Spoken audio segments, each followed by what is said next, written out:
Good evening again. Call my bluff where the old marked card is Patrick Campbell. Good evening. And after last week's victory, both my guests are so well known, I don't even have to introduce them, well, certainly by name. My first dear, beautiful little guest is Angharad Rees.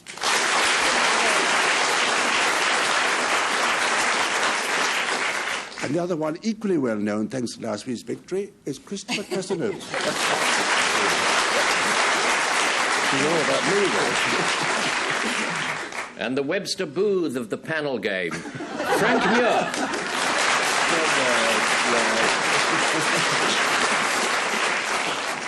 I'm bringing back my team, the almost winning team of last week, from Berlin and television drama department, Suzanne Roquette.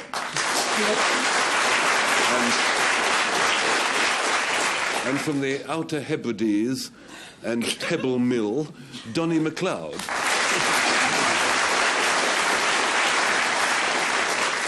We produce a word thus. And it's a very good one. Wad miltilt, I suppose. What's good anyway, about it? Patrick will define, and his team will define this three different ways. Two of these definitions are false, one's true. That's the one that Frank and Co. try and pick out. So, Patrick, you start with wad miltilt. A wad miltilt is a kind of Baltic leprechaun. It's a kind of almost little pixie or leprechaun, which, according to Scandinavian folklore, it kind of skips over the water. Das Wasser. Oh, you know the ducks and drakes where you skim a stone. That's how a wadmatilt goes over the water. how fascinating. Flat feet. So now we have Christopher Cazenove. Well, in medieval times, when it looked like coming on to rain, the artillerymen of that era used to take out their wadmiltilts and put them over their guns and ammunition to keep them dry. It was a sort of medieval tarpaulin made out of a coarse woolen woven material which retained the natural oils of the sheep in order to be water repellent. Right. Angharad, your turn. Wadmiltilt was a peasant's recreation ground. It was a field or a meadow kindly lent by the lord of the manor, where his serfs and varlets used to hold games. Games like trials of strength and endurance, those sort of things, medieval sort of games. Medieval sort of games. It's a place where they were played, a recreation ground. It's a tarpaulin sort of thing put over guns, and it's a Baltic leprechaun. Yes. Frank. What do you think? I honestly cannot believe that there is in the Balkans this homunculus, this pixie with great spatula flat feet that can skim over the water. Like, I do not accept it, Paddy. You didn't understand. That too. So, right, that's off. Vadmiltilt. A game, very good, very tarpaulin. It's Christopher. You like the tarpaulin, Yes. you choose Unwrap the tarpaulin. your Right. tongue. Christopher You're doing it Cazenove, swiftly. True or bluff? Wow.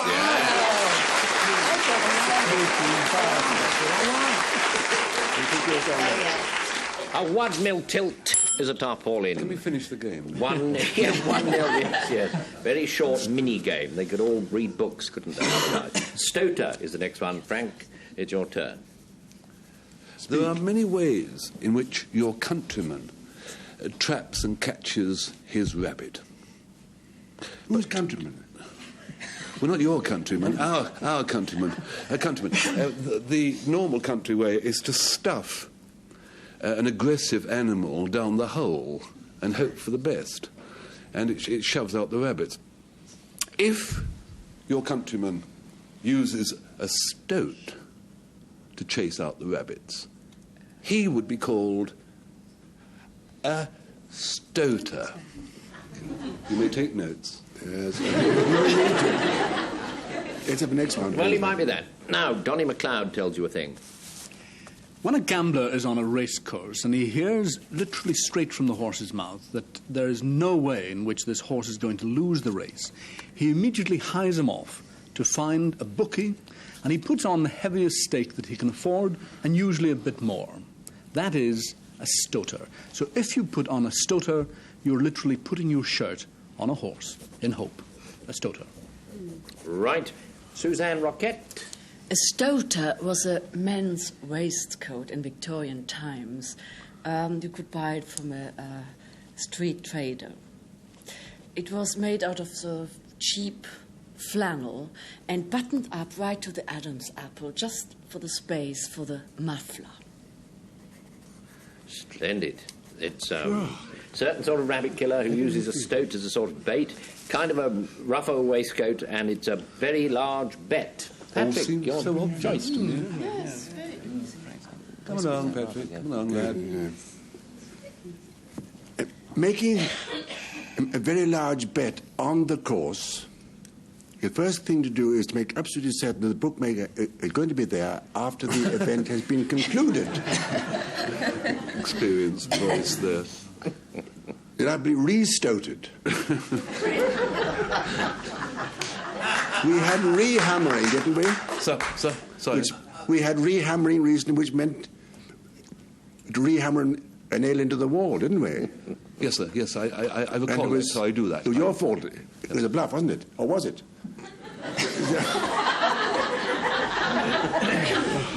All that stuff that you're on about.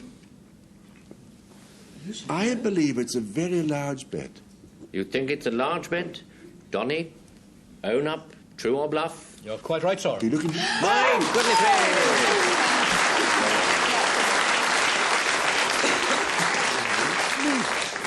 Very large bet. You spoke so knowledgeably. You didn't know the word, did you? No. Nothing unclean like that, like knowing the word. No. Physics. Rapok or rapok is the next one. Christopher Cazenove. Well, a rapok is a ball of twine which weighs 3/4 of a pound. And in days gone by, your friendly neighbourhood grocer would have his rapok above his counter in a net, so that when you'd bought your groceries, he would get his brown paper from under the counter, lay your groceries in them, pull down a bit of twine from his rapok, and wrap up your parcel. Shameless bum. Angharad Rees, it's her turn. Never the twine shall meet. Well, I must warn you, not having a Cumberland accent, I might not pronounce this word properly. But a rapok is, in Cumberland, the word used for a very ill-mannered person. In particular, children. It's for an unruly, unkempt, badly behaved child. Okay. That. Now, Patrick, your turn. A rapok is a small but fat a species of chub. Would you care to explain to us what a chub is? Yes, I just want to ask. It's a fish. Ein fish. One of those. Yes. It's a big Ein river Hecht, fish. I suppose. You might care to explain to your little partner there that furthermore a chub can also be called a whistlefish. Not because it whistles, but because it got a little fat mouth which it holds like that. Can we have a close-up of that one? That's... Not for the purpose of whistling, Yeah, I don't know. but for sucking in past little insects. And whistlefish. Well, so it's a ball of twine of a certain weight. It's an ill-behaved person, and it is a chavender or chub. Donny, your choice. Well, the ball of twine, I simply cannot believe. I mean, that pun about wrapping up thing. No, I'm rejecting that out of hand. The unruly child sounds as if this is the sort of word that you would invent to describe an unruly child. Working backwards, that I'm rejecting that. And I'm going for Patrick's chubby chub. Goes for the Chub or Chavender. You said that, didn't you, Patrick? Dressed in a suit. Joe or Bluff? Whistle. Oh, he makes a bluff. Oh, no, no, no.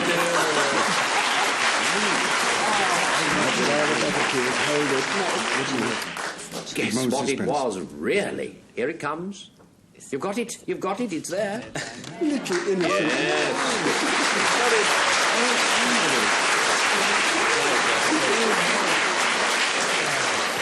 Does mean an ill-behaved person, particularly pertaining to a child. Travail is the next one. Donny MacLeod defines it.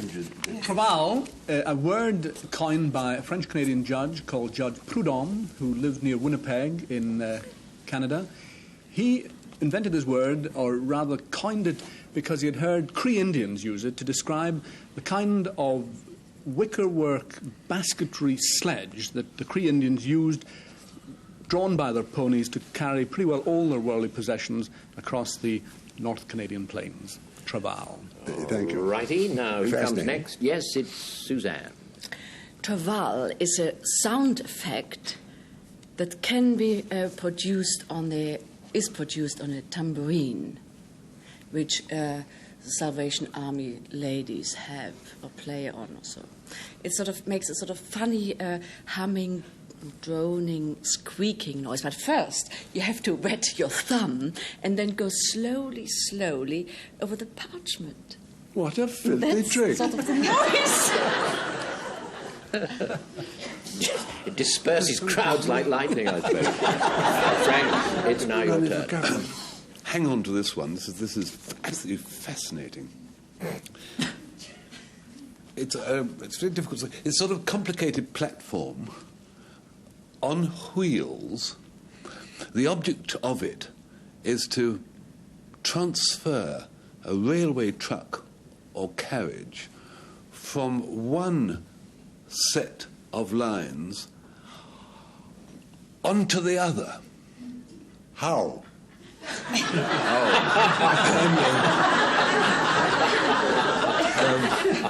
It's a Belgian invention. Belgian railway. British Railways haven't got one. Can't afford it. But one gauge. No, it's very well made. It's a truck for moving railway carriages in a curious way. It's a sledge, basket weave sledge, or thereabouts, and it's a curious noise from a tambourine. You have to wet your thumb to make it. Now, Christopher. Any... that's what we thought that. Yes. A full agreement. Yes, we thought. Well, I thought. That's better. Keep away from him. Donny, the word picked up by Mr. Prudhomme. It doesn't sound like Cree Indian stuff at all. Prudhomme. No, that doesn't. Not three words. Suzanne's humming, droning sound on the tambourine. Could be. It sounds like sort of hard work. But the travail. We think Frank, really.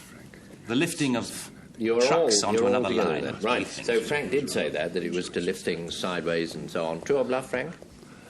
A little bit smug there, aren't you? Yes. Yeah. He's pleased, I think. Can't get it open.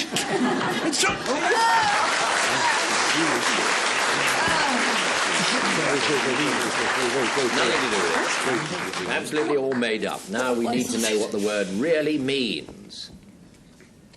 She's done it. She has indeed.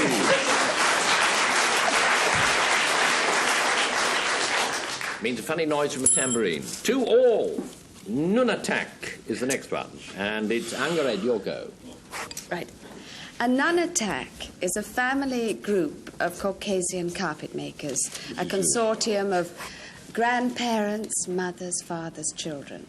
And they all work together to hand weave those famous Caucasian carpets. These Caucasian carpets come off the assembly line at the factory at the rate of about 1 every 2 years. Very special. Yep. Yes. Very good. Patrick's go now. A nunatak is a thing that appears at the thin end of a telescope. If it has somebody at the thick end of the telescope who is looking at it. You've got a man with a telescope At one end and under, you ought to be aboard a boat. Yep. Approaching the shores of Greenland, and there's a nanotack. But what is it? There's a large hill that sticks up like a very cold, sore thumb in the chilly wastes of Greenland. The green wastes of Chile. No, the chilly wastes of Greenland. What is it? It's this sore thumb, hill. I mean peak, or isn't it? Yes. Good like talking to idiots. It's a bit of a telescope, is it? No, I was just It's a wondering part why he of a put the thick telescope. end to his eye and the thin end outwards. It's a part of a point of a telescope. hill, or in Greenland, more or less. Point of a hill, That's yes. what I said. At great length, explicit. A great length. I think we'll have now to pass to Christopher Cazenove. Well, nanotek goes up in smoke every time your Red Indian smokes his pipe of peace. It's an early bash at producing a tobacco substitute made from the leaves of the sumac bush, which is a sort of wild relation of, I've forgotten, herb, sage. Relation of sage. And the tobacco is then, having been made, the tobacco substitute is made, and then it's kept moist by being kept mixed up with the marrow of buffalo bones. The only relation I know of sage is onion. No, it's stuff for smoking. It's carpet makers, close-knit bunch of carpet makers, and it's a peak seen from a distance, sometimes through a telescope. Susanna, your go. First of all, it sounds quite right, the sort of hand-woven Caucasian carpet, nanotech, but I don't believe you. I still don't. And tobacco things, they have other words for it, which I've heard before. So I go Patrick.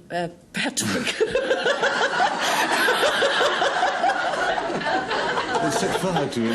Patrick I'm all for has that. ways of making me believe. Yes, all right. But you mean the believe peak your hill. that Petrol Yes, Campbell yes. spoke about? Yes, true or bluff, is it? If you believe my name to be Petrol Campbell, you will believe anything, including nanotack.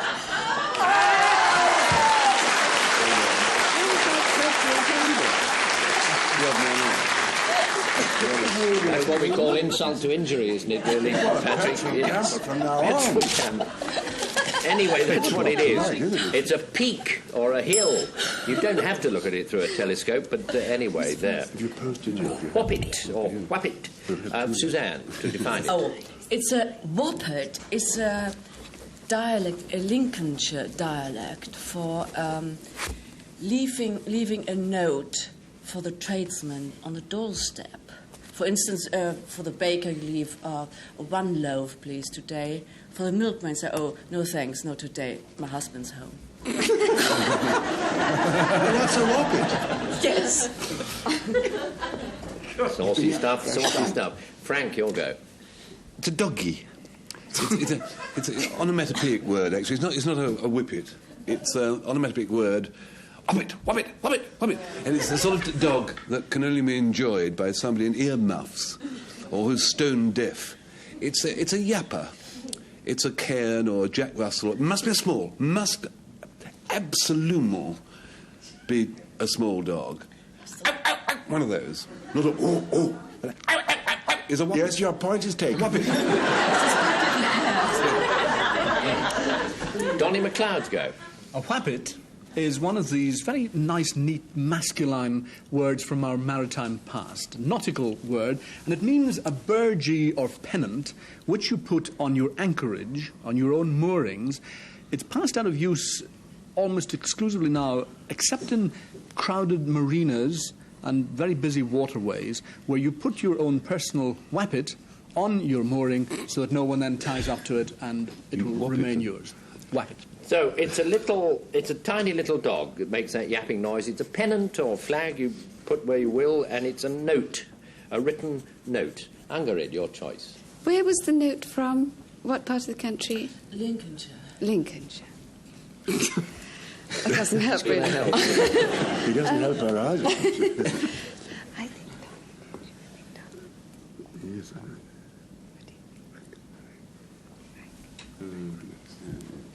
Well, There's now, an agreement here, all wrong, as usual. I liked the description of the note. It was jolly convincing. But I don't believe they'd make a word for that sort of thing, apart from chit or note. Donny's is jolly convincing, but actually I've never seen something on those bollards, so to reserve them. No, do they exist, those things? I've never. Yep. Yep, they do they? Up the stick. Oh, but not on the Oh, key. never. No, right. I mean, it's sort of slightly obvious, but I'm going for the dog. The small dog, yes, of which Frank spoke. True or bluff, is that, Frank? Do you want another go? Do you want to change your mind?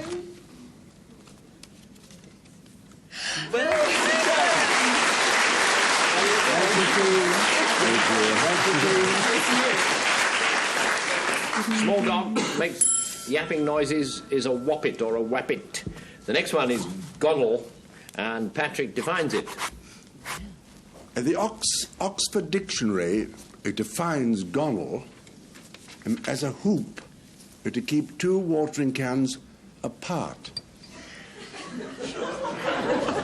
One would think. Stop them mating. I suppose. What's wrong with the man in the middle carrying a watering can in each hand? What indeed? He's putting the gonnel out of work, isn't he? A gonnel is a hoop in order to keep two watering cans apart. Are you too puzzled by that, Frank? I can do it again for you. He's gone balmy tonight, hasn't he? Is it metal hoop? Metal or wood? Or wood or... Metal hoop to keep two watering cans apart. Simple matter. Or to join them together, I suddenly realise. Or do I? Or both. Or neither. Why don't look? I think In this is all the you're gonna- 12-year history of this programme, has a team captain ever resigned? They've stamped their pretty little feet once or twice, but they've never actually gone. Christopher Cazenove, his turn now. Well, quite simply, a gonel is that kind of ankle-length garment that knights of old and crusaders used to wear over their armour when they went into battle. It's called something else. Oh, nice, neat. Angharad, your go. Well, a gonnel is something rather nasty, actually. It's a species of Mediterranean ant that made life very irritating for miners in the Sardinian silver mines.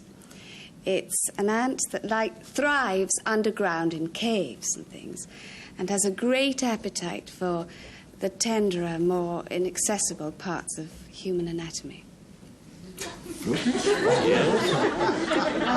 Very nasty. So you say, Angharad says it's an ant, then others say this, it's a knight's gown, or it's a yoke or hoop or to keep watering cans apart, or keep them together, keep them at that distance, Frank. I'm as puzzled as you are, mate. Explain I am, it.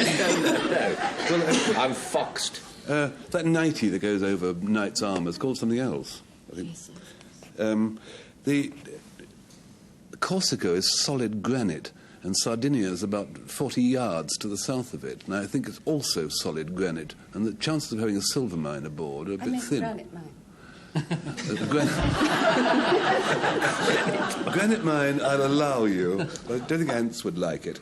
So we are forced to this load of Irish rubbish about mating watering cans. You're going to choose that one, are you? Yes. Yes. Patrick, now you own up. It's pitiful, really. I'm not surprised. Very close to sharp practice that was, I thought, yes. But who gave the true definition? Let us have it now. It was you, was it? Yes, yes. It is a knight's gown, although there are other words for that gown, as Frank was saying. Norrel is the next one. Frank Muir defines. I'm a scribe in a scribblatorium, or whatever they called the places where monks did illuminated manuscripts. 41 years I've been working on this page 1 with all the illuminations and the miniatures, and suddenly there's and I've put St. Fred instead of St. Anselm. If I knew a swear word, I'd swear. A mistake in a manuscript, a blot, something wrong, is a Noril. Is a Noril. Still. Donny MacLeod's go. If you go to a boxing match, this sound is usually masked by the roar of the crowd, but if you go to boxing training, you will hear a boxer, when he throws a punch, he goes like that, snorts through his nostril. Now, if we move from that sport of pugilism to the now banned sport of cockfighting, it is most essential that a gamecock mustn't run out of puff. So he has a handler who looks after his nostril, makes sure that it's open so that he can breathe through it. A nostril is a gamecock's nostril. Suzanne. No, nostril is a small peephole or a small hatch in the door of a monk's cell. And through a nostril, the abbot or the other brother on duty looks the abbot to watch the brother. Don't make that funny fish mouth. If he's sort of carrying out his duty and spraying and so on. That's a no, the peephole. He's spraying up. It's to it's a peephole, keep an eye on a monk. It's a scribal error, and it's a gamecock's nostril. Patrick. People who need peepholes are the happiest people in the world.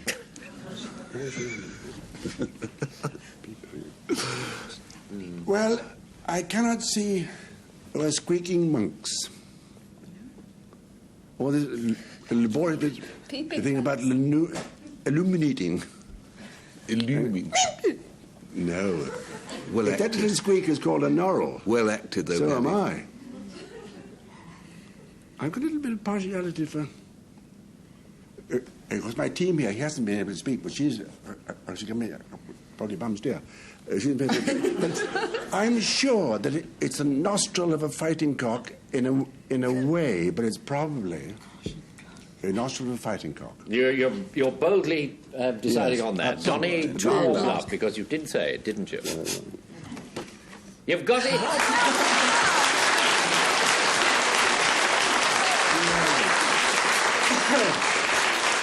It is indeed the not. What made you? Was it Angharad's choice that really, or your own, Patrick? I have to admit it wasn't. It wasn't. All on your own. We have our secrets here, you see. Very well. Well, we have haven't our time. method. We haven't. I wouldn't be rabbiting on like this if we'd got time for another word. As you probably shrewdly guessed. But anyway, the score, the final score, standing at 5-3. Patrick Campbell's team has won.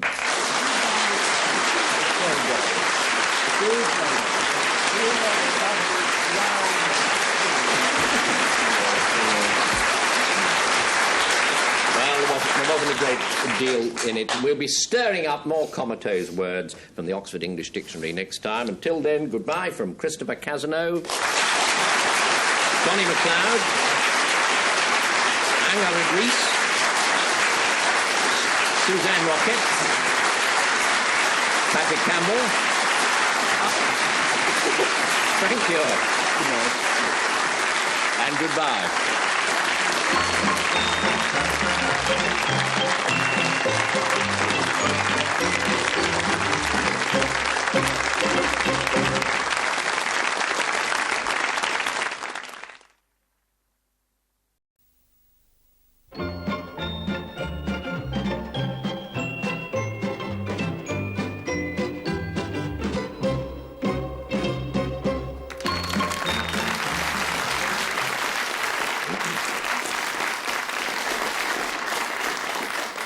Good evening. Call my bluff where the loveliest legs belong to Frank Muir.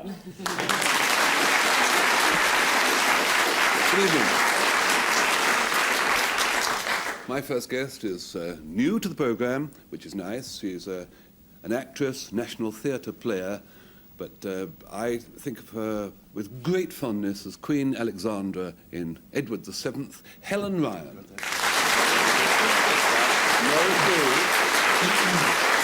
And my second is a lad that we always have every series of Call My Bluff, and here he is again, the literary editor of Punch, the jazz correspondent of the Times, and 25% of Instant Sunshine, Miles Kington.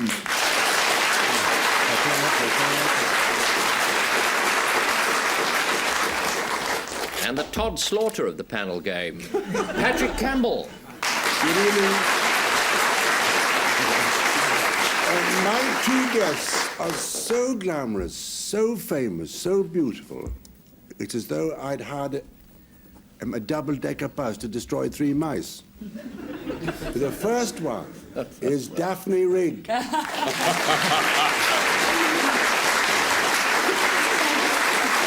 And the other mouse destroyer is Donald Sinden.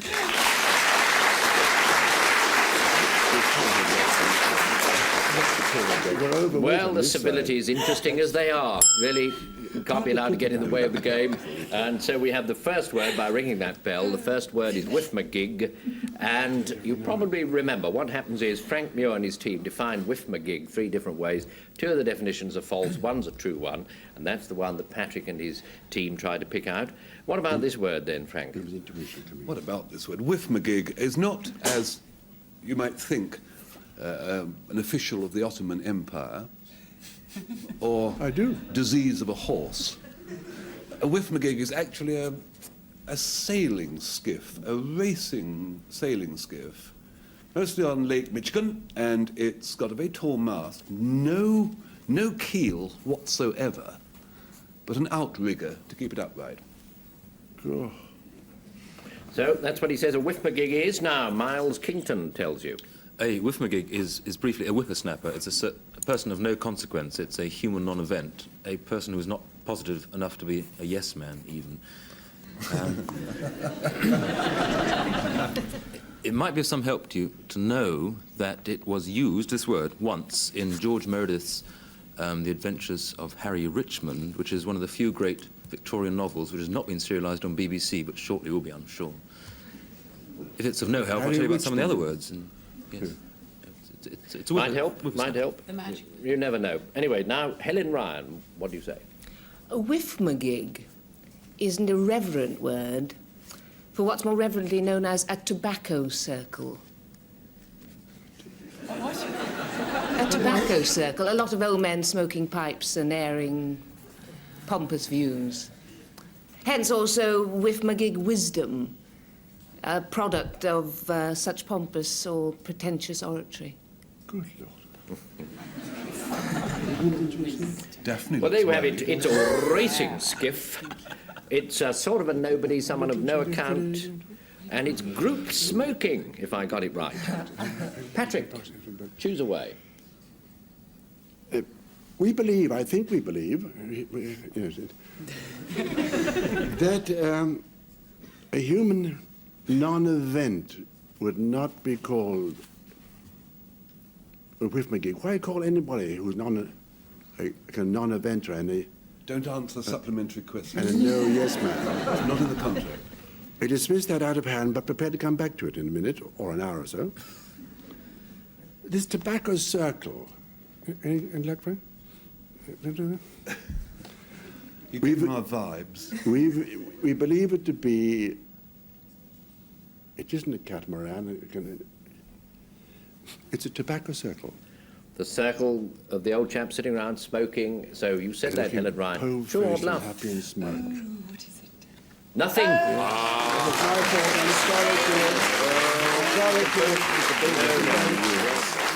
Nothing to do with that. She made it all up. Who gave the true definition? Here he comes. Miles did. It's a sort of creature of no account, a whiffmagig. So, 1-0, and we have Rainer, and Patrick's going to define it for us. A Rainer is a he or a she. That's everybody. Little danger here of the... Almost. Who's doing this? You or all the rest of it? I was helping, sir. If you are in the, or were in the bow industry, you know, bow and arrow, they were made of yew trees in those days, yew branches rather. A rhiner, be it a he or a she, is the one that begins the process of making a bow by stripping the bark off the yew branch, i.e., rhining away like mad. Right, Donald Sinden. Yes, well, a rhiner is a master throw at a game of quoits. It's the master attack. When a quoit is thrown at a mark or a peg, it is the quoit that actually does precisely that. It lands touching the mark or peg. Could easily be. It's a very good throw at quoits, is what he's saying, yes? So, now, Diana Rigg. Now, a rhiner is a Tyneside expression. It is peculiar to Tyneside for somebody who has a tip-tilted nose. Frank Muir is a semi-rhiner. My friend and compatriot Donald is a semi-rhiner, but a right rhiner is somebody like Susan Hampshire, who has a tip-tilted nose. They think it comes from, well, it has associations with the rhinoceros, but, I mean, the Oxford Dictionary denies this, absolutely.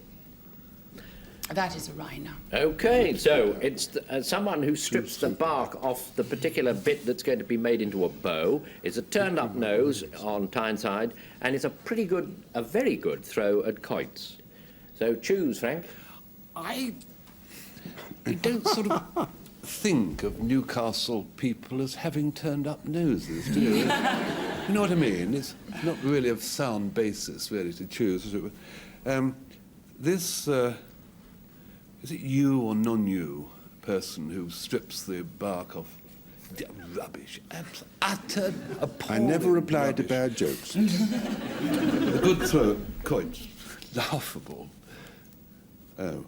It's a tip-tilted nose, it's Daphne's. You think it's...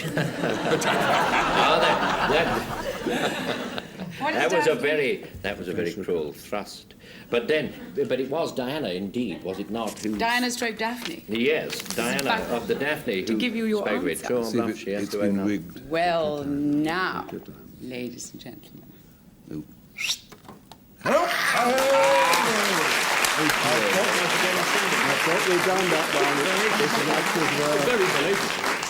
She was just teasing, didn't mean it at all. Who gave the true definition? Here he comes. You did, Diana, somebody. didn't you? No, wait, was you? Oh. Yes, it was you. Oh. Inadvertently. Right, I'm not going to judge anymore. Very good chuck at quoits, close to the peg, touching the peg. Bairam is the way I would pronounce it, I don't know, though. Miles Kington. Bairam is actually a Scottish word, a Scottish device used at milking time to secure a cow. In fact, it's two sliding doors which come together, and they have a little sort of slot, semicircular slot, on either side. And the cow's neck goes into these two doors, and if you get it in the right place, and you slide the doors together, and the cow is secured, and you go around the back, and you can milk it. Of course, if you go around the front, it looks like a rather cheap hunting trophy. But round the back and milk it, that's the idea. That's just silly, with due respect.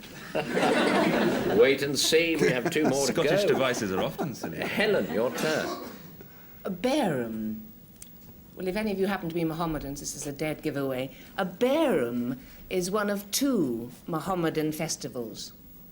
There's the Lesser Bairam, which follows, of course, the Feast of Ramadan, and the Greater Bairam, which follows 70 days later. Bigger? Greater. It's about a year later. Yep. Right, Yeah. Frank, yours turn. What about Revelations? This must be it, mustn't it? As indeed it is. Bairam is 18th century herbal tea. Tea was terribly expensive in the 18th century, and it upset the balance of payments to such an extent that Jonas Hanway, an eccentric philanthropist, wrote an essay against tea, which infuriated Dr. Johnson, who was very fond of tea, 40 cups a day. And Jonas Hanway suggested that instead of drinking tea, the nation should drink either ground ivy, or bayram. Huh. That got you silent. You were gripped then, weren't you? Yeah, you still are, yes. Well, now... It goes on a bit, doesn't it, really? So it's still a kind of tea, even though it isn't ground up ivy. It's kind of herbal tea. It's a headlock that you put on a cow before you milk him. I mean, and it's a Mohammedan festival. So I don't know much about cows or country or that. But anyway, Donald, your turn. Choose one. It's all up to you then. Well, let's see. I mean, this cow catcher thing, with to hold it still while you're milking it. I don't know about that one at all. But the I see. I see that. Helen's Mohammedan festival, do you call it? Well, I don't think much of that either, as a matter of fact. And the gentleman in the middle, whose name Nixon. Diana. Yes, the bear meal you're talking about, yes. Good. Yes, yes, well, I don't go for any of them, as a matter of fact. But I think of them, I'm going to choose Helen's Mohammedan festival. Are you? She did say, didn't you? Well, Yes. sport you Helen, now, were you telling the truth, or was it Do it bluff? slowly. She's too smug. Very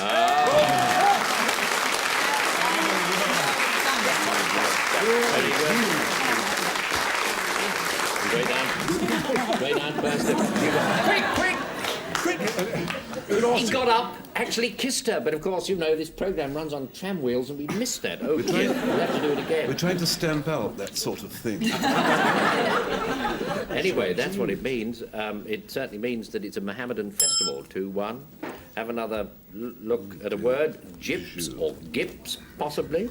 Donald Sinden. Well, for me, I mean, they are gyps. Gyps are subterranean springs which, at unpredictable intervals, gush forth water, specifically in Yorkshire and mainly around the town of Bridlington. And the time was when these gyps, the gushing forth, it was taken as an evil omen, foretelling outbreaks of famine, plague, or some such like natural disaster. You know. Drought. Yes. Now, Diana, it's your turn. A gyp. Commonplace in New England, where round about Thanksgiving Day, they have this al fresco meal in the open air, where they barbecue whole oxen, and they eat other such goodies as pumpkin pie, and they all get smashed on applejack. That is a gyp. Or gyps. Yeah, if there are a lot of them, you're quite so. A lot of them all about. They break out, they will, they must. Patrick. Gyps are now outmoded, but in late Victorian times they were thieves' tools. Ah bon? A long kind of bamboo cane with on the end of it 2 hooks that work like a grapnel. If you pull a piece of string, it closes. Now, many people, thieves, wandering round and finding open windows. This is pre-burglar days. Slot in the gyp, pull the string, and remove the whole contents of the room, not the whole. Leaving behind a sofa or 2, but some small, shiftable goodies. A good idea. I think we Yes. should revive it. They used to have machines like that at seaside places in 1938, and it picked up nothing. Anyway, but that proves not a thing. It's a New England picnic. It's a spring, particularly adjacent to Bridlington, and it's a thieves' hook with a bit of string and clear a room like lightning. Miles, your turn. Well, if I get this right, I run the risk of Donald Sinden running around and embracing me. So Be very careful. I shall be prepared to run. Donald Sinden gushes unpredictably. Well, no, I don't like the Bridlington was too authentic. Diana. Yes. New England parties. I always got the impression that New England was the one state in America that remained sober. No. I'd like to preserve this. No, it all fiction. happens in the countryside. Well, if you could talk about this afterwards. I'm going for Patrick Campbell's unlikely, implausible, ridiculous notion. The thieves' hook of which he spoke. Let's see if he picks up anything for him. True or bluff? Neither implausible or ridiculous. And a winner!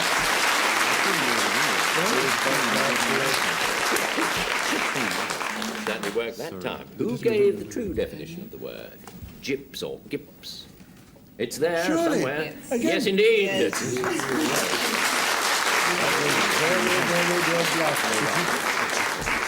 Unpredictable springs near Bridlington, or not too far from Bridlington. So the next word, kittisol. Helen, your turn. Kittisol. It is beneath his kittisol that your average Chinese Mandarin perambulates in the bright sunshine. That it? A kittisol is, of course, a variety of oriental parasol, being a simply constructed non-folding sunshade made of bamboo and oiled paper. A stiff umbrella. A stiff umbrella. Yeah. Probably looks rather pretty. Frank Muir. Kittisol is Portuguese word. Do you want some more? Yes.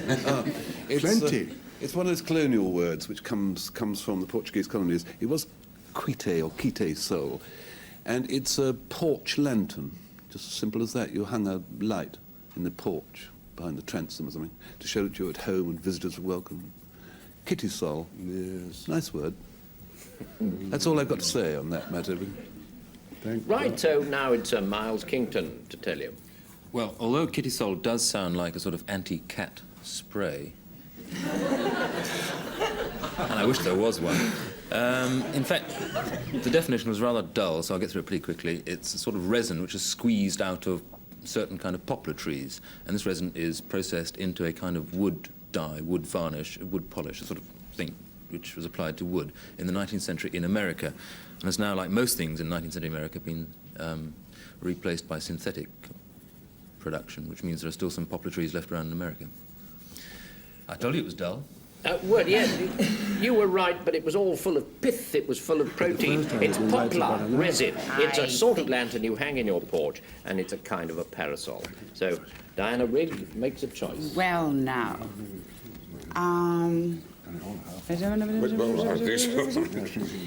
Kitty Sol. I would so like to believe you, but I really can't. I think it's too sort of, I don't know. It's beautiful. Chintzy. Naff. It's not what you think, it's naff.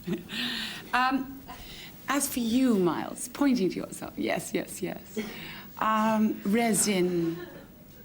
Look deep into his eyes and say, no. Frank, I'm inclined for the Portuguese lantern. You're choosing that one? Inviting people in. Yes, absolutely. You're going to choose that one. Frank, true or bluff? Now, why is he acting? Is it true or is it a bluff? Oh, please. You let you down then, and I'm very sorry. Yes. So, who gave the true definition of that particular delicious word? Yes. Yes, indeed! Special sort of umbrella. I think you said it was oiled and all of that sort of thing, but it works. Worrell is the next one. Diana, your turn. Worrell, very simply, is a shed or a covered building in Jamaica where they have a lot of, create a lot of humidity through boiling water, steaming kettles and that, to keep the leaves, tobacco leaves, pliant in order to make those very famous cigars. Worrell. Right. So she says that now. What does Patrick Campbell say? A worrell is a large Australian lizard with a forked tongue and a musical ear. It has been noted when Australian Aborigines, if there be any left, will break into a tribal dance, that the warrel has been observed beating time with its scaly feet and its tail in sympathy with the dancers.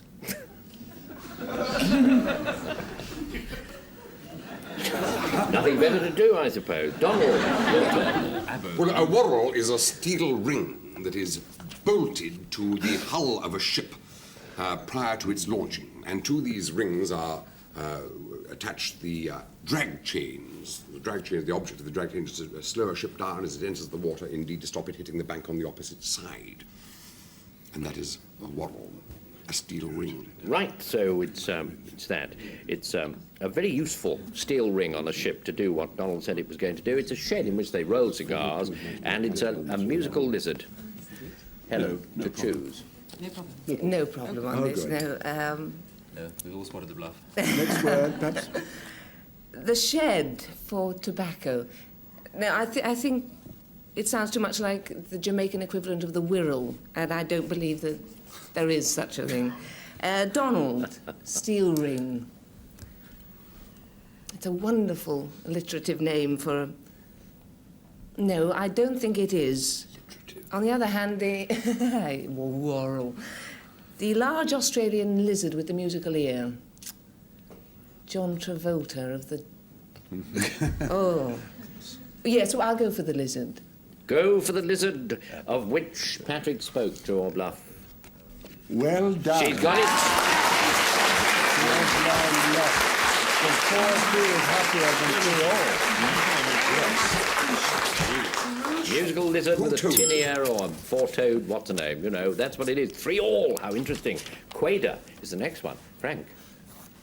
A quader is performed by a very experienced or a very nervous duelist or swordsman or fencer. It's that one where you do that and the end of the blade sort of whirs into a blur and you can't see what's happening. Don't know where it is. It's a movement of swordsmanship. Well, which you must have been taught at radar. Radar. They have it at radar. Quaidar at radar, yes. So, that's what he says, but now Miles Kington has a turn. Well, with Quader, we enter the realms of higher mathematics, which is a place I've never ventured alone. And, everyone else is here to help me. Any 10-year-old schoolboy will tell you that Quader is another word for squaring a number, so that the square, or the number quadered of 9 is 81. In fact, I was fortunate enough to meet a 10-year-old schoolboy before the programme, and he told me this, otherwise I wouldn't have known what the hell was doing. Quader is to square a number. OK, Helen. Quader was an ancient Scottish tax. It was introduced by King Robert II. I must get this absolutely right. King Please Robert do. II in 1373. Just a moment. Mm. Yes? 73, and it was abandoned soon afterwards. This was because most of the tax collectors returned in a rather mutilated condition and empty-handed, if at all. That's the old style calendar, isn't it? Yes. Yes, of course. Without the photographs. Usually have a bit of Burns with the Scots ones, but for obvious reasons, not there. So it's a trembly but skilled wrist, a sort of twist on the end of the foil. It's a kind of a tax, Scots tax, and it is to square a number. Patrick's choice. Leave all this to me, lads.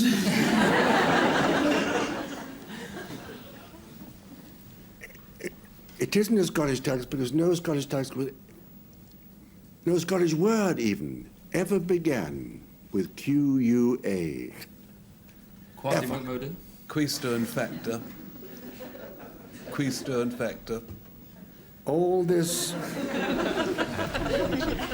I squared 9. I get a 30. You can't get 81 of doing anything to 9. 9 nines are 81, are they? Yes. Are they? you're thinking of before the war. It rather upset me suddenly I now. spent hours of research on this. Because I don't want to believe that 9 nines were 82 and dismissed miles out of hand. This left me trapped with this trembling sword, which I still believe it to be. That's what you think. You're going to choose that one. That was Frank. True or bluff, Frank? Then trembling sword. No, no. Or yes, yes. No, no.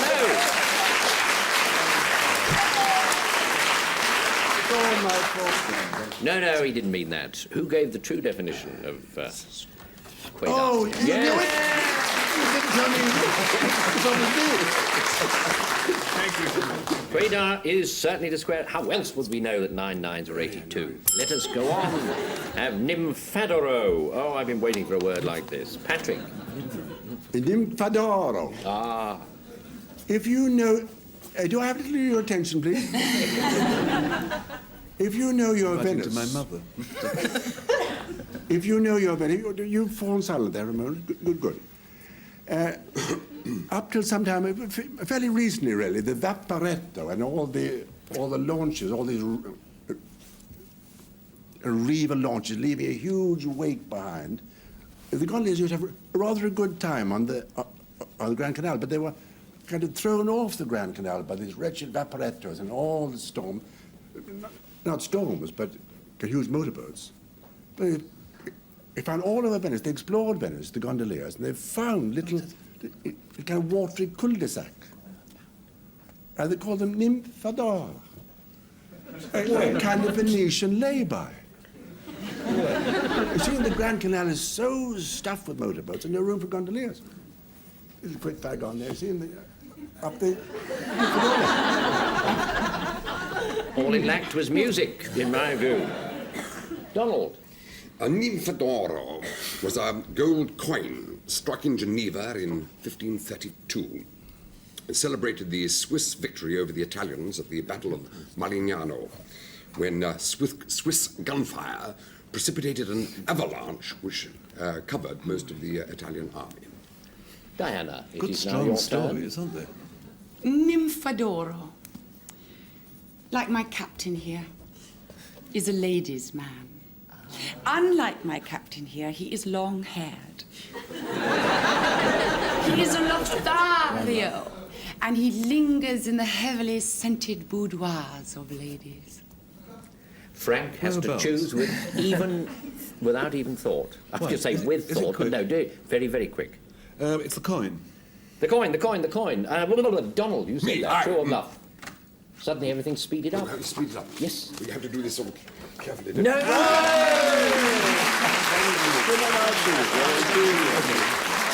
Just nice time, I think, to get the true definition. Here it comes. Wait for it. Helen was Oh, yes! Yes, yes. A Lothario is what a nymphadoro is, a lover, you know, a lounge lizardy sort of bloke. For all, the tear starts unbidden to the eye, the perfect amity that prevails. There are no winners. You must clap them both.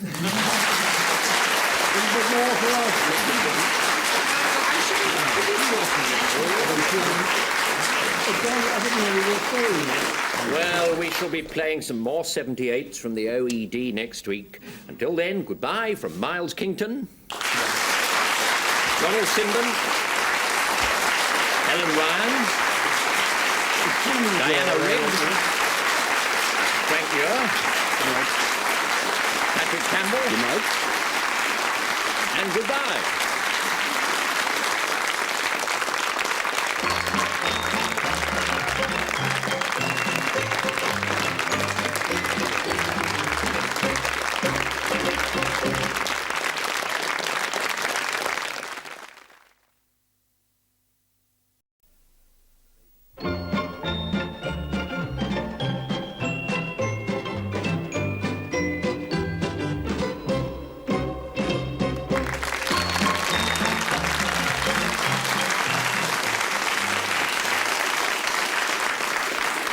Good evening. This is the last programme in the present series of Call My Bluff, and straining in Trap 1 we have Mick the Miller, alias Patrick Campbell.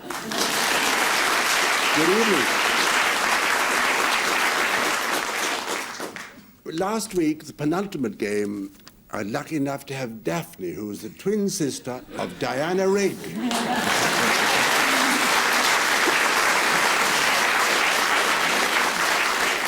And mercifully, my other partner he left his twin at home. He's Donald Sinden, not...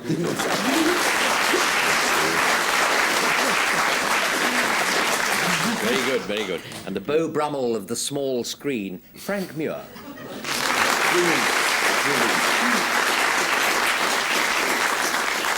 And of course, my semi-winning team is unchanged, with National Theatre and Television actress Helen Ryan. And Punch Assistant. Anyway, it's Miles Kington.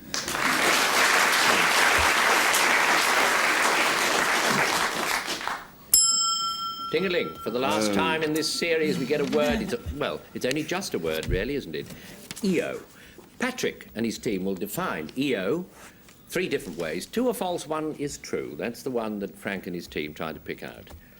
EO, then, Patrick. EO? It's a style of writing common to many languages, but Nepal and Tibet. The words in these various languages, they take a box-like shape, kind of calligraphy, you see, ideographs. But the strange thing is about it could be Tibetan dialect or Nepalese dialect, but they've roughly got the same box-like shape, but entirely different meanings. That's helpful, isn't it? Yeah. Sort of puns. Permanent puns. Get on. It's more like... I think I'll now invite Donald Sinden to speak. This word EO belongs to the private language of a Winchester schoolboy. It is a Wycomist's word for a cold supper, in particular the supper served after a Sunday evening service. It is EO, this word EO, is an abbreviation of the Greek word eonithikon, which is, as the word means, a monk's repast. Well done. Now, Diana Rigg. EO is a game of chance, much resembling roulette, and it works thusly. You have a board, and there are E's and O's all over the board, and you drop a ball onto the board, and if the ball falls into the E or the O, accordingly you win whichever the marker is up against. In other words, it is a case of, if you'll pardon the expression, faites vos yeux, ladies and gentlemen. I thought Frank had a monopoly of that sort of thing. Evidently not. So it's a kind of calligraphy. It's a game of chance, and it's a cold supper at Winchester School, is it, or college? I don't know. Well, you know where it is, anyway. Frank, choose. Wycomist's. Sup, they call it sup, wouldn't they, or something? Style of writing in little boxes, ticky-tacky. Ticky-tacky bluff, Paddy. EO roulette could be, actually. But we think, as one man, or as one person, that it's the Winchester supper. The cold supper served at Winchester, of which Donald Sinden spoke. True or bluff? Flashing at this. Tell it round this.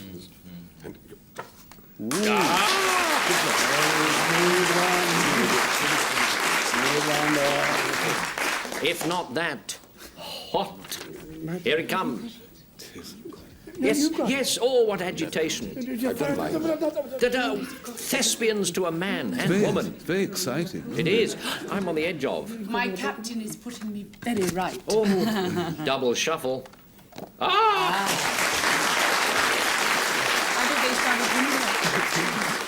It is indeed what Diana, alias Daphne, said. It is a game of chance. Let's have another word. Why not? Proscola? I don't know. Frank. Proscola, I think, Robert. There's only one of these, only one proscola anywhere. It's, that I know of. In the University of Oxford, there's a school of divinity which you approach by first going through a small court. And that is the proscola. As it's the school of divinity, and most of the lads leaning up against the wall there are divines to be, it's normal. The normal word used to describe it is the holy hole. Right, so now... There's an essential word. Yes. There. It is Miles Kington's turn. Here he goes. Well, about 2,000 years ago, in Roman days, they had games, very important, very big games, a bit like today's Olympic Games, but much more corrupt. And there was one man in charge of the games, and it was his job, as they were corrupt games, to make sure that everyone was taking drugs and that no amateurs could get in, that sort of thing. And to distinguish this very important man from everyone else who was less important, he had a rather sort of grand brass, even gold breastplate on, which was called the proscola, so that people knew they had to take their bribes direct to him or whatever. Right. Helen, your turn. A proscola. It's part of the anatomy, of course, of an orchid. It's a gland on the upper side of the orchid stigma that secretes a natural glue to which the pollen sticks until the wind dislodges it, or some peripatetic bird or bee.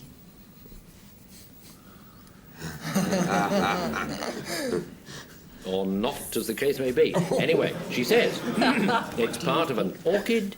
It's a court at the entrance to the divinity schools in Oxford, and it's a ceremonial breastplate worn by the chap who administered the anabolic steroids to the people who were going to take part in the Olympic... No, not the Roman Games, or thereabouts. Patrick. There's some trouble here, really, but be overcome. I've never heard of orchids having glue. And what's a peripatetic bird, anyway? It walks everywhere, it never flies. You don't know what you're talking about, Helen. And not for the first time either. Not your fault. This holy hole nonsense. Well, I do my best. I think it's a briber's badge. I'm not quite too sure yet.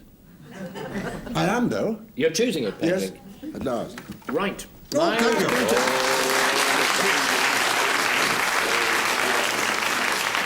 Miles Kington was telling a fib when he told all that. Now we hear the true definition of the word.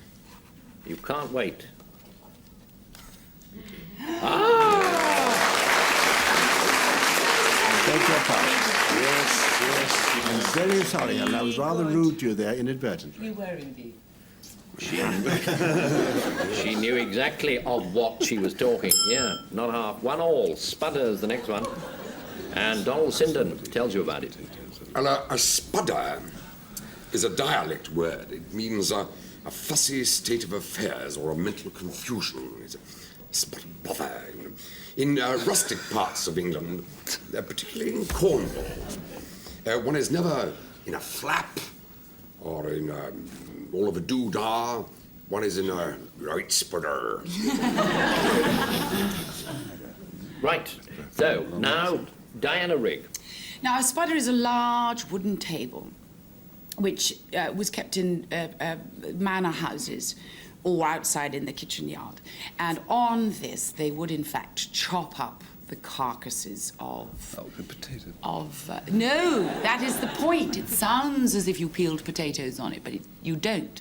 You chop up the carcasses of whatever you're eating. Venison, deer, as they did in those days. A spudder.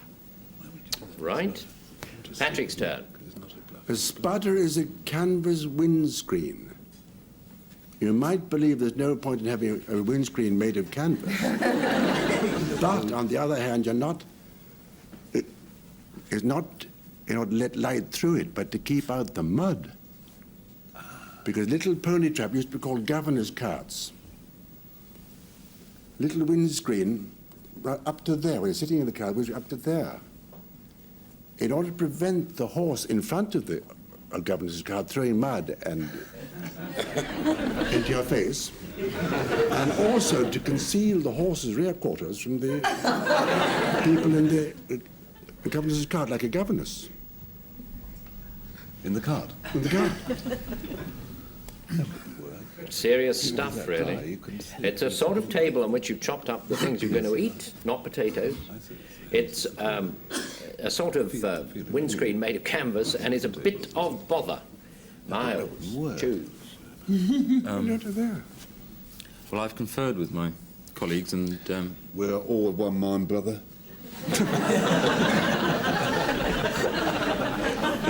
That's not what he told me before, but I've got written down here, Donald Sinden Doodah. Sounds like a line from a lost American folk song. Doodah, doodah, doo. Don't like anything from Cornwall. Don't trust it. Patrick Campbell, canvas windscreen.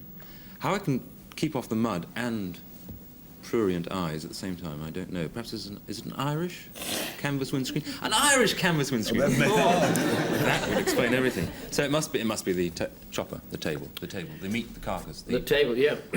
Diana Rigg said that. Diana Rigg. True or bluff? She's going to tell you now. Ladies and gentlemen.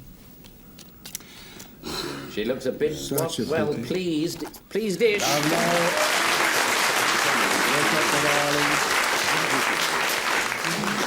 No table for spuds or otherwise. Who gave the true definition? Here, you have it. Yes. A bit of bother, bit of a dust-up, bit of all that kind of thing. 2-1, and we get to Turney, and Miles Kington's going to define it. Oh, Turney is an adjective applied to sheep if they have a certain disease. Or a certain kind of disease. I'm sorry to laugh, we just have them all the time, that you know. Well, this is a different disease from the last one you had on this programme, because this is the sort of disease which turns sheep all unsteady-legged, gives them the sort of staggers. If you see one sheep sort of staggering, almost unable to stand, it is Turney. If you see a whole field of sheep gone Turney, rather like a sort of outdoor disco, they are all Turney. Pitiful, really. Next, please. Oh, sorry. Oh, that's all right. You like to do this job as well, I mean. Why not? Helen. I'll give this one to Diana, as Patrick never believes me. Turney, it's also an adjective. It describes a very unattractive appearance in hand-churned butter. It means of butter marred by streaks or stripes of a paler hue. I mean, I would cause butter to go turney because it's caused by hands being too hot in the summer by hand. Turney butter. Right, so, Frank, your turn. Robin Hood, riding through the glen. Sheriff of Nottingham, there, with his lads on the horseback, bags and fires and things. Where's he been, the Sheriff of Nottingham? He's been on a tourney. Again? He's been on a tourney. No, he's been again on a tourney. Well, about once a month. There's a tour of the administrative area of the sheriff, by the sheriff or his officers. Having one of his little tourneys. Watching the sheep go turney. I warned you. I'll come back next week. Of course. Well, it's blotchy butter brought about by bad handling. It's a tour of duty, or was a tour of duty, and I can hardly bring myself to say it's the disease of sheep. Probably in Norfolk. Donald. Well, now, Miles is disease of sheep's disease. Yes, well, as well you may smile, yes, I don't really trust any editor of Punch. Oh, no. He isn't the editor. He's very nearly, but not quite. No. Helen's unattractive butter, did you call it, darling? Yes. Spotty butter. Like one you had last week, isn't it? Yes. Or Frank Muir's sheriff's tour, but I mean to return or tourney, but not tourney. No. I think they're all lousy. Yes. I think they're all lousy, but of the three, the least of the three evils, I'm going to choose Helen's butter. The blotchy butter, which Helen spoke. True or bluff? Oh. Nothing. No, it's not your fault. Who gave the true definition, I wonder? Oh, no. Very sorry. I'm sorry about that. We do thought That I should live to see it. A true disease of sheep. God help them all. 2-2. Bolson or Bolson is the next one. Diana, your turn. Bolson. It's, if I could do an Australian accent, I mean, I can't. It's a Mickey Finn. And if you happen to turn up late at a party, and you're obviously way behind those Australians who are knocking it back like crazy, a Bolson is something that's a bit of everything. They give you a bit of beer and a bit of rum and a bit of whiskey, and that's a Bolson. Why? Because it bowls you over, son.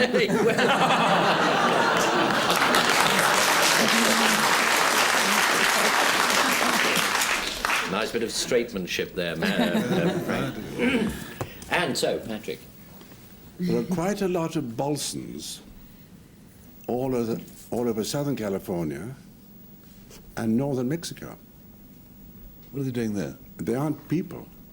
They are geological oddities. Some people are. They're small, shallow...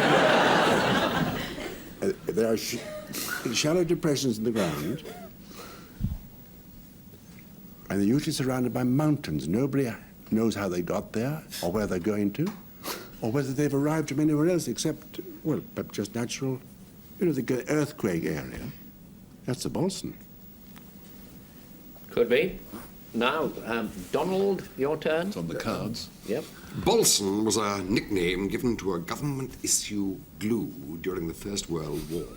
And it was used for bonding together the frames and the canvas, the material, on very early aeroplanes. In time, the word Bolson became a verb, and so to Bolson, or to Bolsonize, became the word for patching up the holes caused by enemy gunfire. Okay, well, everything has the ring of truth, yes. It's a kind of a very potent cocktail in Australia. It's that sort of glue, and it's a shallow dent or depression in the ground. Helen Ryan. Am I allowed to confer with my team? No. Yes. Under a quarter of an hour, if possible. Oh, Donald, I think balsam wood, enemy during the war. I'm not sure that one will get that much detail about glue and how to fight the enemies. Patrick, geological oddities. I was hopeless at geography at school. I didn't ever take it in my exams, so it very well could be. I certainly didn't come across it. I'd love to think it was a Mickey Finn. Yes. No, I shall go for Patrick's geological oddities and the depressions. The little dent... Oh, cheer up, Patrick. It's a little dent in the ground, you said. True or bluff? If you make up your mind and then change it... Well done.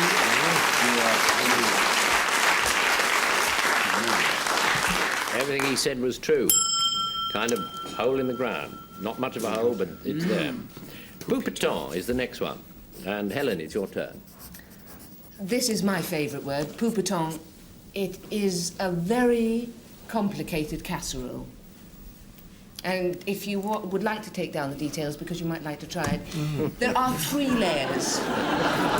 There's a layer of slices of bacon at the bottom, and then a second layer of quails or pigeon, and a top layer of, very important, force meat. Oh, and peas can be added as an optional extra, if you want. If you want to make it. If you want to make it in a hurry. Yeah, but leave out the peas. At last, something sounds edible on this programme. Frank, your turn. Poupeton. Poupeton is a very old and elementary French children's dance, wherein they link hands in a circle and gallop round. The English equivalent is a ring of roses. Okay. Now, Miles, your turn.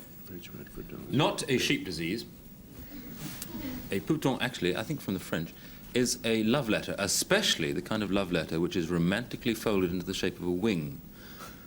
Now, what is romantic about the shape of a wing, you may ask? I think it is probably because it symbolises the lover sending his letter flying towards the loved one, not as letters nowadays do and jog in a rather half-hearted manner towards the recipient. Poupton, please listen. Anyway, but so it's a casserole, it's a love letter, and it's a primitive children's dance from France. So Diana tells us which she chooses. What do you think? Not yet. I'm conferring. I'm not sure here. I just really give it down to Another song, Robert. Yes, please. Blue heaven What? and the ocean. I'm worried about the milkshake letter. You may sing amongst yourselves. Lovely. I don't friend, think lovely. it's a casserole. I don't think it's a casserole. It doesn't sound sort of edible somehow. Poupton. No. It's a toss-up between the love letter and the dance. Ring Ring of Roses is a dance originally. It was got a rather macabre thing about the plague, as I recollect. I think I'm going to go for But plump. plump. Oh, good! For the love letter, the flying love letter. Straight from the heart. Airmail. You will you? I'm sorry to shout out a plump, but I always do. It's the second game I played with myself.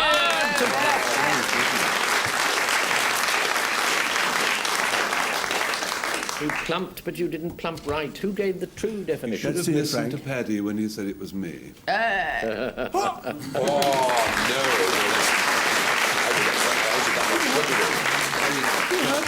Certainly, of course, it was that casserole which Helen spoke. At 4-2, we get to Yedda, and Patrick defines it. The Yedda is difficult to describe because it's abstract. Oh, fine.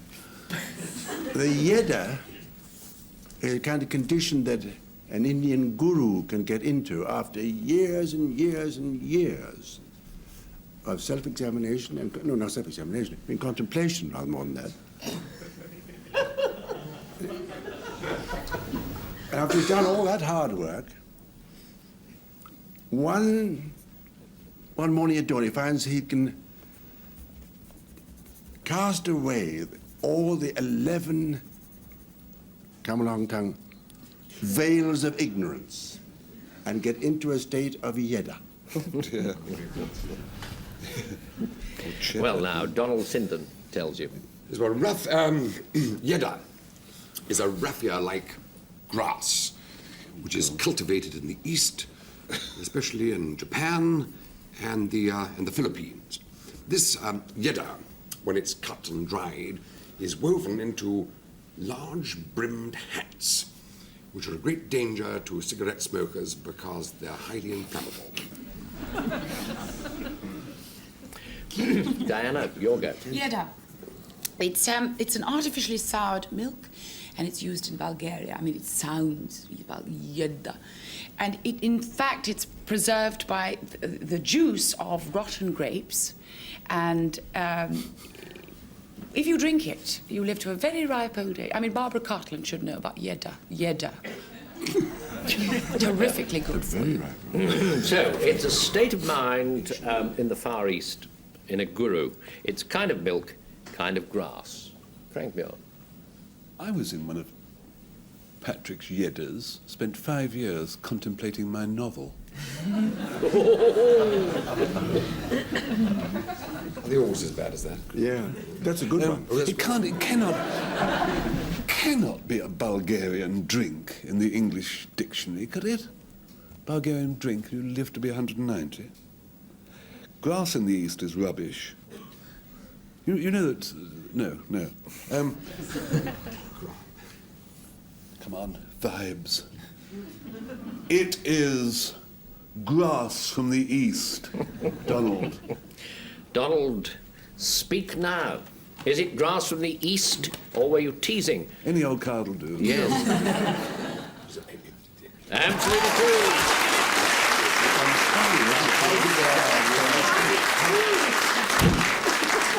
The vibes work there, Frank. Absolutely. Well, actually, Helen told me. Oh, did you? Did you know? All right. Yeah, you just said it so beautifully. Let's have another one. Battle is the next one, and Frank has to define it. When the ploughman homeward plods his weary way, if he's a jolly good, conscientious ploughman, he's already used his pattle.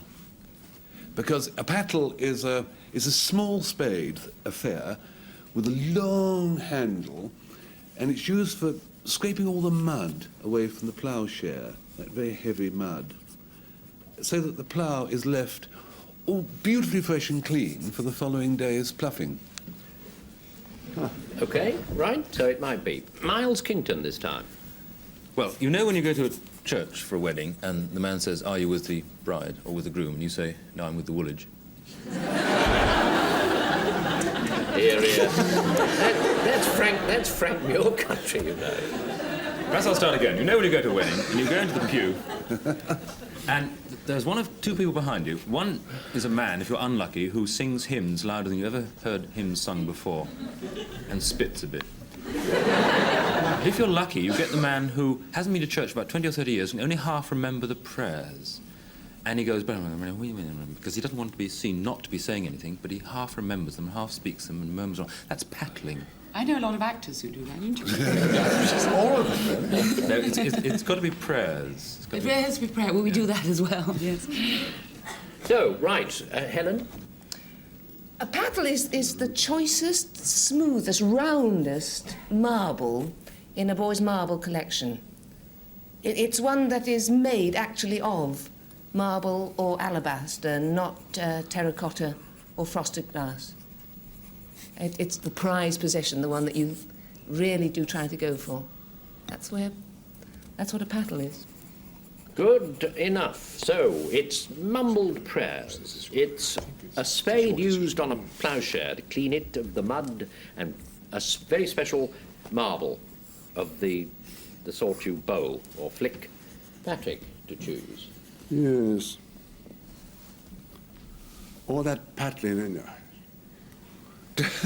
No, I don't agree. You open your mouth. You don't have to go all trouble of paddling if you don't know the words. Just silently. Out. Right. It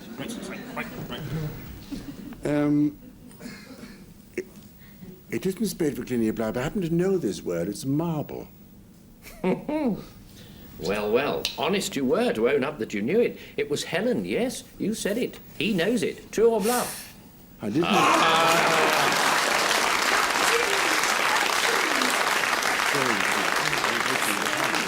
What made you think you knew it, Patrick? I didn't really. What we call a double bluff. Oh, goodness me. Let's have the true one, shall we? Well, you take Quick your enough. paddle, you see, you just scrape the... At least we've got few marks anyway. So a pattle is indeed that sort of spade which Frank spoke. The final score, the final score in this series, of course, coming to its end, 6-2, Frank's team has won.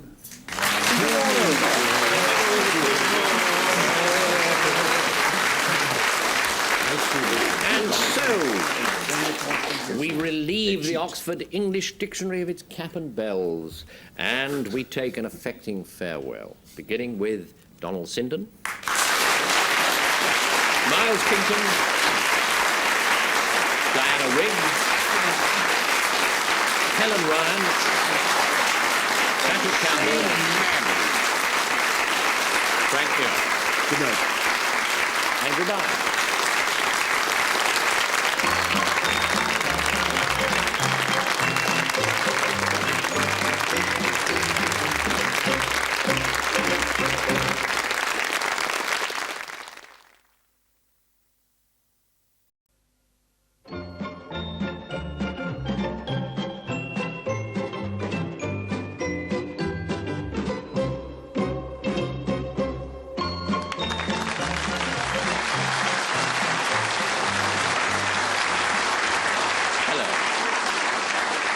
Let me welcome you to another session of Call My Bluff, featuring the Larry Grayson of the panel game, Frank Muir.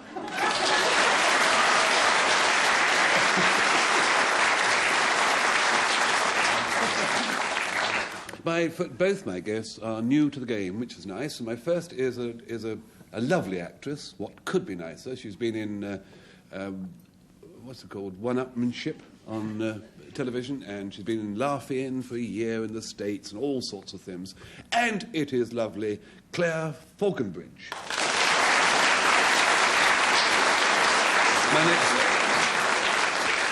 My next guest is a man of letters. I was going to say he was a part-time postman, but it was a little joke. But actually, he's a biographer and a journalist. He's also editor of Private Eye, Richard Ingrams.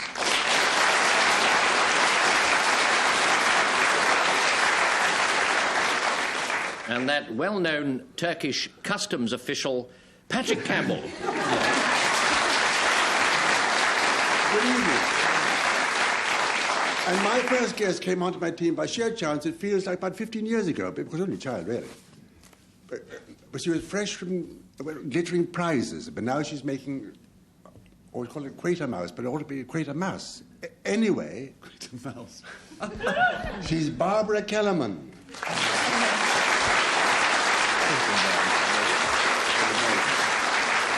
And my other guest sounds like a small boy with a double-barreled Christian name. He's a kind of veterinary surgeon, I suppose, really. He's Christopher Timothy. I got him right.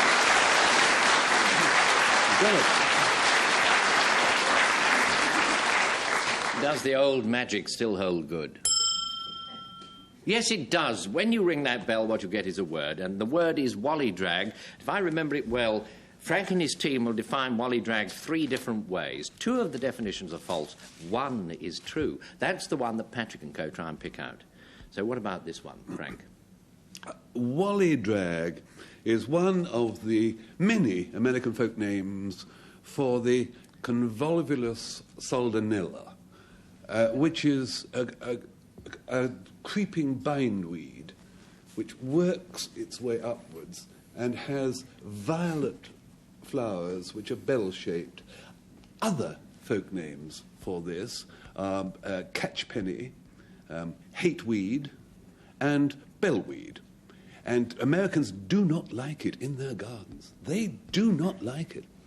Fascinating. Not at all. It's convolvulus, really, yes. So, that's what it is, according to Frank. Richard Ingrams, his go? Wallydrag is a term of Australian slang used by soldiers during the First World War to describe a hand-rolled cigarette. And it was called after a firm of Australian tobacco manufacturers called Walters, now alas extinct.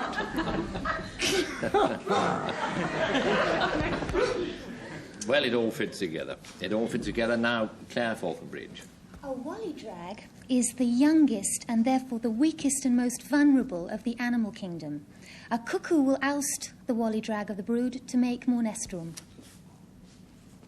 Oh, that's very brief but full of colour and taste and zest. It's bindweed, they say, kind of a hand-rolled cigarette, and it's the feeblest, I think you were getting at there, Claire, the sort of most vulnerable member of a family of animals. Patrick? Well, just a minute. Flying start. We've got him baffled, I think. Yes? Yeah, we're all in full agreement here. One mind's enough, I hope. I don't believe there was any firm that made cigarettes called Walters, least of all in Australia. I might return to you, though, later on, so watch it. All this convolvulus nonsense. The feeblest of little animals. Oh, dear, the first word, the first game, 14th year, it must be an Australian cigarette. No, it isn't. This is fun. This is. It's convolvulus. It's American convolvulus. That's what you think it is it, Patrick? Well, now, I think it was Frank who said that, wasn't it? Yes, True or bluff? It's a bluff, isn't it? No.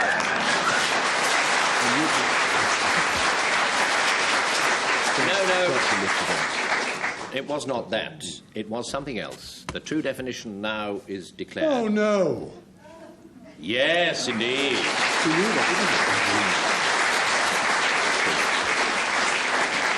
A wallydrag is the feeblest in a litter or bunch of animals. Should have been a cigarette, That's a really. good start Wally to the drag series. cigarette. Jolly nice. Pilgit or Pilgit, I don't know. Patrick, how do you pronounce it? It turned out that Barbara knew that word. I call it Pilgit. You find Pilgits only in houses that used to be lit by gas. But how to affix the gas mantle to the wall, you want a little block of wood, which is called a Pilgit. Now, in poor houses, you take a little square block of wood and gas mantle nailed onto the little block of wood. But in a kind of superior house, you get the edges of the wood beveled, even gilt around the Pilgits. Golly, that was exciting. You've got all your notes there. And I think we now ask Christopher Timothy. He has a whack at it. A Pilgit is a very rude nickname for a partly bald or tonsured monk. That's a monk who's either bald because he chooses to be or because he can't help it. And it's particularly rude, and the word is derived from a Kent word describing an overripe, hence peeling onion. Morning, Vicar, you look like a peeling onion. That's it. Fancy being rude to a monk. Well, Barbara Kellerman, what do you say? Well, a Pilgit is the easiest way for a woman to ride pillion on a horse. And it's a...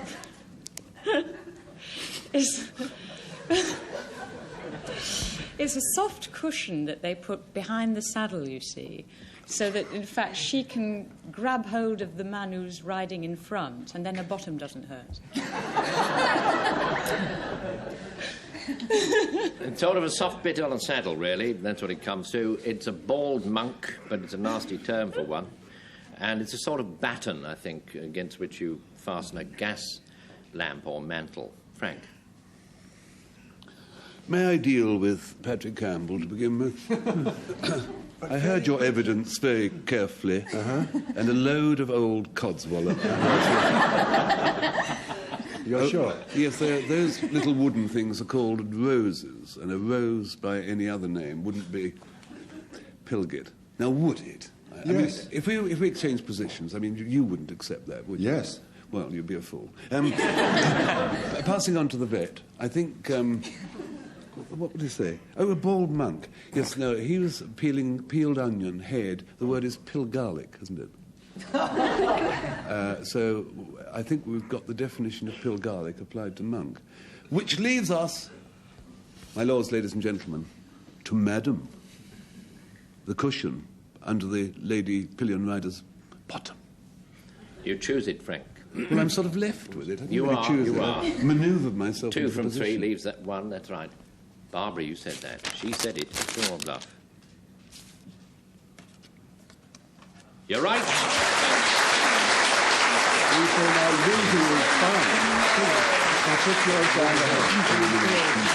It's a sort of soft little back to a saddle or pillion on, I suppose, motorbikes or horses or the like. Now, what's the next one? Strokehals is the next one. Richard Ingrams. Strokels is a name for a kind of shovel which is used for the making of glass. And it has a sort of funny little turned-up edge on the spade, as it were, of the shovel, rather like a tray. And they use it to take the glass, the molten glass in its liquid form, out of what they call the crucible, and put it into the mould, as it's known. It's a fairly trembling hand. Yes, it was a trembling hand. He'd had a few too many. Not just Norfolk, I hope. I mean, well, Norfolk will turn up, I'm sure, very shortly. Claire, your turn. A strokels is a small portable harp that was used by the Plantagenet minstrels to strum their top 20 on. And it normally has about 12 strings, and it's plucked with the fingers. Not the toes? No. That's what I... Frank, your go. May I mention Derbyshire without being... You can try. That's a new county for us, subjected to isn't it? mockery. Because Strokels is a softish Derbyshire limestone, which is so full of alkalis that it can be used for washing grease off hands, which is the reason why I hope I'm not coming on too strong by mentioning this. It's just nice. In some parts of Derbyshire, it's known as The lavatory stone. Whatever next? So, they say that it's limestone of a sort, it's a glass blower's shovel, and it's a mobile harp. Christopher Timothy. The glass-making shovel, a la stoking, shovelling, and the small harp, stoke the strings. Yes. You're doing very well. Clever, isn't it? It's clever. Yeah. I think it's the Derbyshire lavatory soap. Lavatory soap? Well, stone. Stone. Yeah. It's the limestone which Frank spoke. Is that true, or was it teasing, Frank? We're going to lose all these. Was it a kind of lava toy? It's another bluff, isn't it?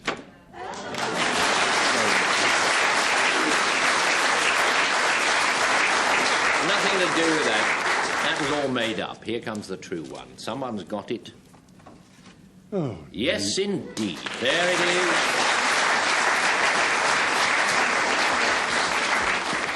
Strocal's is a glass blower's shovel.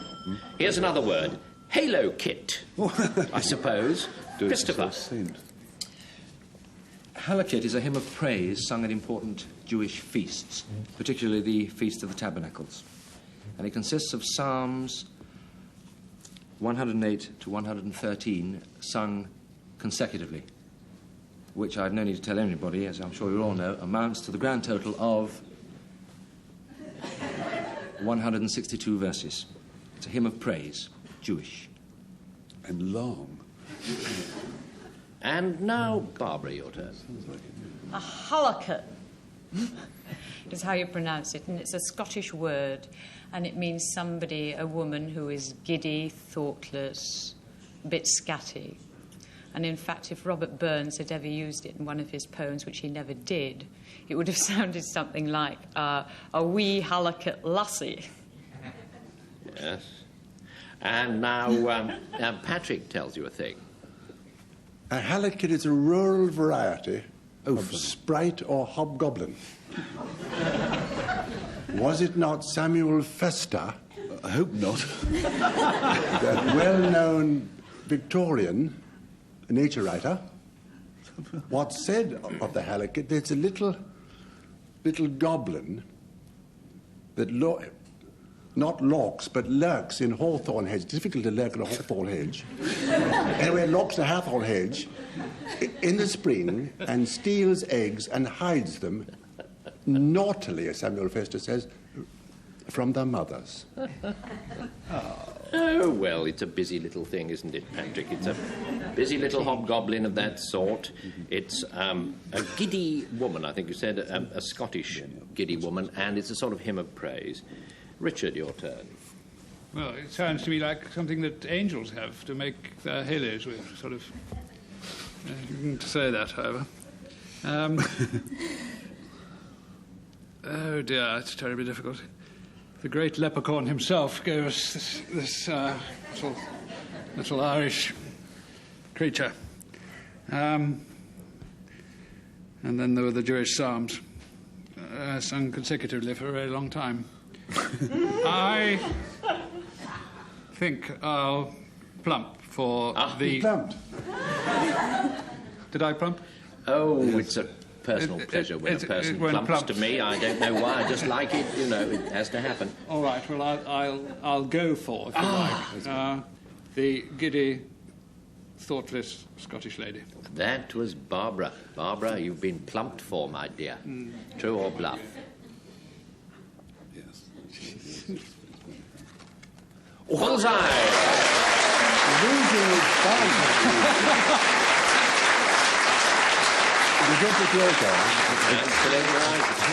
Just shows you where plumping will get you. It's a giddy woman is a halo kit or a hallow kit, or pronounce it as you will, but that's how it's spelt, certainly. Yorga's the next one, and Claire, it's your turn. A yorga is a floating grocery shop for the Scottish fishing fleet. And it was a small sailing boat that went around trading, and in payment they received haddock or herring. That's all it was. You're full of information. Frank, your turn. Yorga was not a pretty sight. Imagine the early settlers in America, far away from chain chemist shops, and on their skin grew these sort of leathery patches, sort of dry and scaly over it. And that was the Yorgas. It was a kind of vitamin deficiency, probably due to eating maize, Indian maize. But I can't vouchsafe for that.